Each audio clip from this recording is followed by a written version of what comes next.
Once upon a time, in the heart of eastern Nigeria,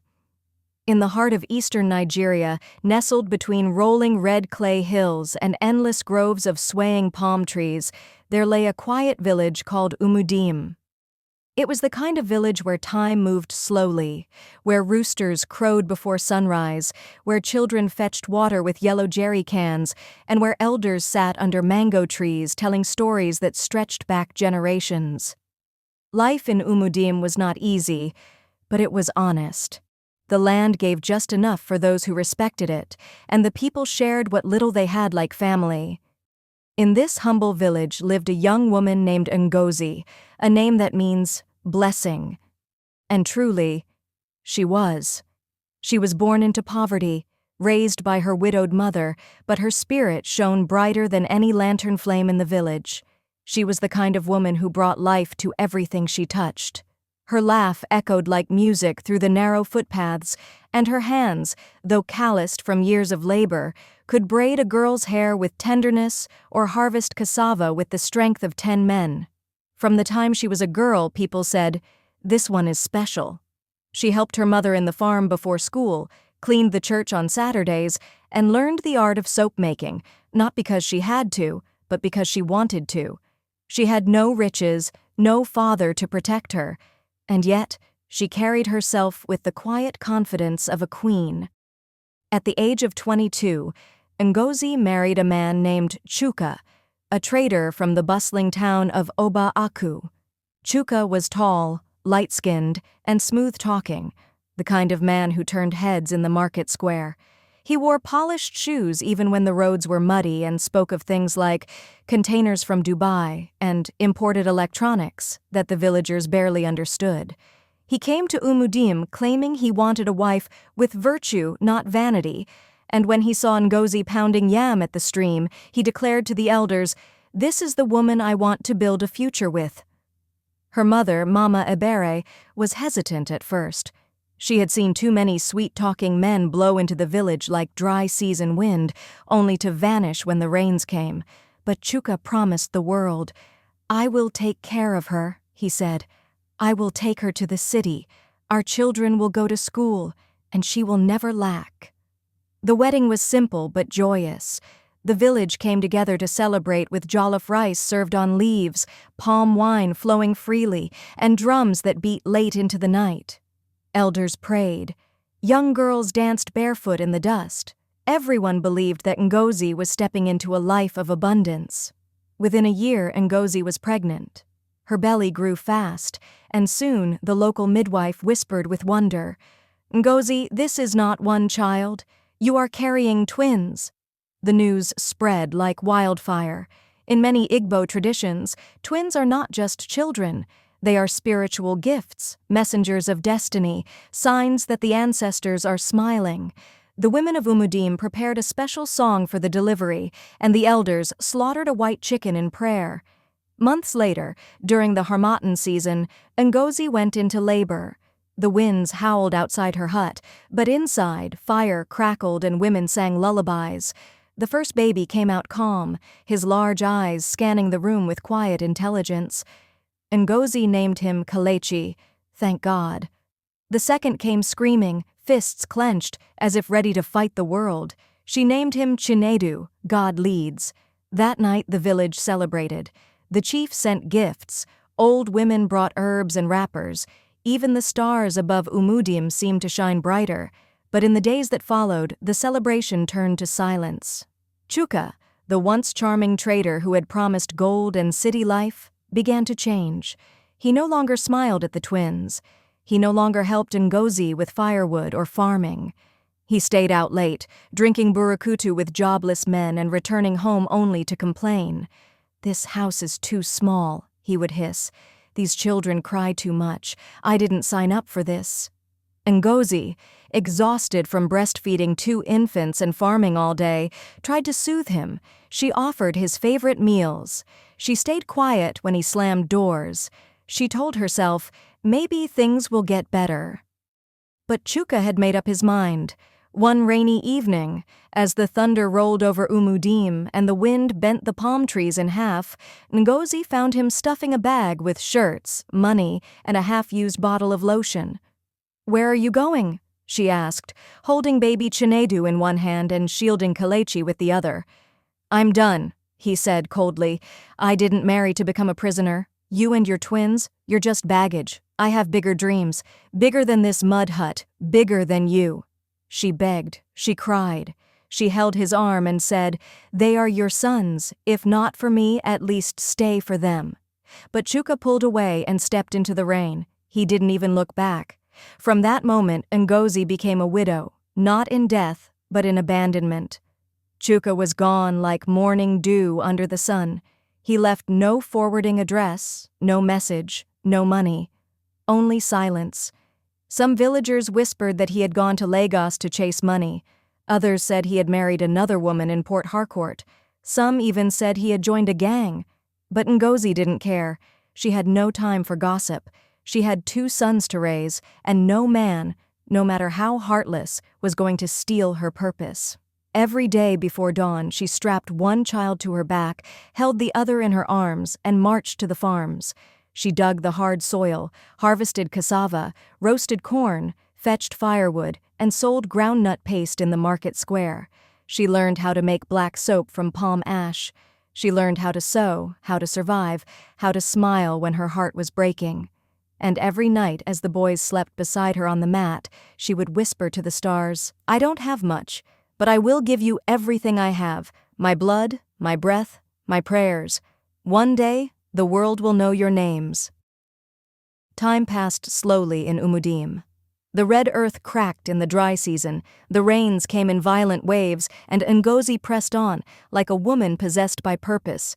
Some days she ate nothing. Some nights the only meal in the house was pap and roasted plantain. But still her boys smiled.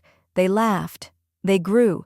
At age 5, Kelechi began taking apart broken radios he found in scrap piles. His fingers were careful, steady, always curious. He would stare into the back of old electronics like he was peeking into the universe. Ngozi often came home from the farm to find wires, batteries, and spoons turned into tiny machines. His twin, Chinedu, was the opposite, loud, energetic, a talker. He would climb trees, organize football matches, and argue politics with men 4 times his age. He had a gift with people, a tongue as sweet as palm wine. At age 6, he asked the local chemist why he charged poor villagers more for medicine than rich ones. The man chased him away with a broom. Despite their differences, the twins were inseparable. They protected each other like lion cubs. When Kelechi was bullied for being too quiet, Chinedu stood in front of him like a shield. When Chinedu got in trouble for stealing mangoes, Kelechi offered his own share of akara to make peace. They had no toys, no TV, no father, but they had a mother who believed in them like a religion. Ngozi, for her part, became legendary. She woke before the rooster, tied her faded wrapper tightly, and went from compound to compound offering services. She fetched firewood, she weeded yam mounds, she cleaned gutters during the rainy season and washed clothes until her knuckles bled. Some rich women mocked her. "Is it only you that has children? A beg rests small." But she ignored them. Every kobo she earned was carefully wrapped in old fabric and hidden beneath her mat. She didn't buy new clothes. She didn't attend village dances. Her only luxury was education. She enrolled the twins in St. Philip's Primary School, paying their fees in groundnut oil and gari. When she couldn't afford textbooks, she hand-copied pages for them using charcoal and banana leaves. Every night she knelt before her sons and said the same words. "You were born for more than this village. One day the world will come looking for you. When that day comes, don't be afraid. Don't shrink. Shine." And in the silence of those nights, while frogs croaked and stars blinked in the wide African sky, destiny began to stir. By age 10, Kelechi and Chinedu were known throughout Umudim as the small engineers. They fixed transistor radios, repaired fans, and even built a makeshift power bank using bottle caps, old batteries, and copper wire. The villagers didn't understand how they did it, but they marveled. Even the chief once said, "These boys, They are not ordinary. One afternoon, while the twins were repairing a broken generator behind the church, a young man walked by. He wore spectacles and carried a laptop bag. He was a university student from Lagos, home for his grandmother's burial. Kelechi nodded shyly. "It works with both sunlight and battery. We're still testing." The student, stunned, pulled out his phone and recorded a short video. Within weeks, that clip had gone viral across university WhatsApp groups. Professors in Lagos were talking about the genius twins from Umudim. Soon after, an NGO focused on STEM education in rural Africa contacted their school. They offered full scholarships, not just for secondary school, but through university. A bus was sent, papers were signed, and one cool morning, with tears in her eyes, Ngozi packed her son's few belongings in 2 nylon bags and hugged them tight. "My sons," she said, her voice trembling, "the world is calling you. Don't forget who you are, don't forget where you're from, but don't be afraid to stand where no one like you has ever stood." The bus pulled away from the village. Dust rose in its wake. And just like that, the next chapter began. In Lagos, the twins faced culture shock, noise, speed, lights, but they adapted quickly. At Federal Science College, they excelled. Kelechi was a math genius. Chinedu joined the debate team and won trophies for public speaking. By university, they had already built their first solar-powered irrigation system, a device that allowed rural farmers to water crops even during droughts. It got media attention. Then foreign investors came calling. They formed a company called Ndu Tech, Life Technology, dedicated to solving Africa's hardest problems using simple, sustainable tools. Their innovations included a low-cost solar lantern made from recycled bottles, a mobile payment system for rural traders using USSD codes, a drought alert app that used satellite data and voice prompts in local languages. By age 25, they had offices in Lagos, Accra, and Nairobi. They were featured in Forbes Africa, CNN, and TechCrunch. They became known as the Twin Tech Titans of West Africa. And yet, through all the awards and success, one thing remained constant. They never forgot their mother. Many years had passed since Chuka disappeared into the rainy night, leaving behind the crying twins and a broken-hearted woman. And while the world moved on, life had not been kind to him. He had gone to the city chasing wealth without wisdom. He worked as a porter at a bus park, slept in kiosks, and hustled in Lagos traffic under the scorching sun. The container from Dubai never came. The woman he ran to abandoned him the moment his pockets dried up. Friends disappeared. Opportunities slipped through his fingers like water through a torn basket. Now aged, sickly, and walking with a slight limp from untreated malaria, Chuka had become a ghost in the city, a man with stories and regrets, but nothing to show. One hot afternoon, while dozing beside an abandoned kiosk in Agege, he overheard some young men talking near a barber shop. "Did you see those twin tech billionaires on TV yesterday?" "Ndu Tech? You mean Kelechi and Chinedu?" "Yes, oh, those boys have changed Nigeria. I heard they came from one small village like that. What's it called again? Umo something." "Umudim," another added. "Can you believe their father left them when they were babies? If Nami, eye for hide face." Chuka sat up slowly. His ears rang. His hands trembled. "Kelechi, Chinedu."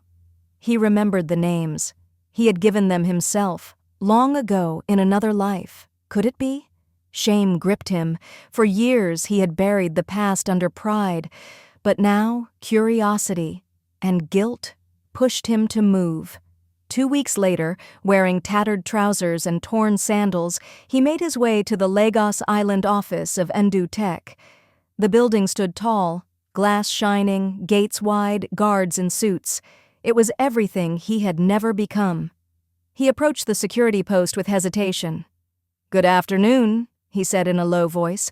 "I'm looking for my sons, Kelechi and Chinedu. I am their father." The guards blinked. One of them looked at him suspiciously. "Your sons?" he asked. "Oga, many people claim that these boys are their cousins, brothers, even godfathers. If you don't have appointment, a beg shift." But Chuka didn't budge. He began to cry. Please, I know I left them, I know what I did. But I gave them life, I just want to see them, even if they chase me away, let me see them. Once. Word got to the twins. Chinedu exploded. He left us. He spat on Mama's love. Now he wants what? A photo? A handshake? But Kelechi, ever the calmer soul, placed a gentle hand on his brother's shoulder. We won't become the monster he was. If we truly honor Mama, we must show mercy, even if it's not deserved. That evening, they met him. Chuka, thin as a broomstick, sat on the office couch, eyes to the floor. He could barely speak. They didn't hug, they didn't cry, but they listened. Then Kelechi said, "We won't chase you away. You'll get food, medicine, a roof, but we can't call you Papa. That title belongs to someone else now, our mother." Chinedu added, voice sharp with emotion, "You left when we were nothing. She stayed and made us something. Now we give her everything." They placed him in a private clinic, paid his bills. But beyond that, they left him in peace. The world called them heroes. But to Ngozi, they were just her boys. Chapter 5. The Homecoming and the Legacy of Ngozi. When Kelechi and Chinedu turned 30, they decided to do something no billionaire in Nigeria had done before. They returned to Umudim, not for show, not for politics, but for honor. The village had changed. There were now boreholes, a small solar station. Children walked to school in shoes, all funded by the quiet donations of the twin boys who had once chased lizards barefoot. But this time they returned with cameras, news reporters, and dignitaries. Helicopters whirled overhead. The village square was swept and decorated. Palm wine flowed. The chiefs wore their finest wrappers, the women dressed in their brightest lace. And in the center of it all stood a towering bronze statue, not of the twins, not of their company, but of a woman, Ngozi. She stood with one child strapped to her back, another in her arms, and her face lifted to the sky. The inscription read, "She carried us when the world dropped us." This is the face of true wealth. The village ululated. Drummers beat the skin of goatskin drums until dust rose in celebration. Ngozi, now in her 50s, was dressed in fine Ankara. Gold earrings dangled from her ears. Her back was straight, her eyes clear. She stood next to her sons as chiefs and dignitaries bowed to her. Kelechi took the microphone. "Many people think we are successful because we are smart, or because we are twins, but the truth is this. We are who we are because of one woman, our mother." Chinedu added, "When the world left us, she stayed. When hunger came, she fought it. When shame knocked, she ignored it. She is not just our mother, she is our origin story." And so, in the village of Umudim, where the earth was once red with hardship, the ground shook with joy. The story that began in tears ended in triumph. The woman once mocked for being abandoned was now immortalized in bronze and history. The man who walked away was forgotten, but the woman who stayed became the mother of giants.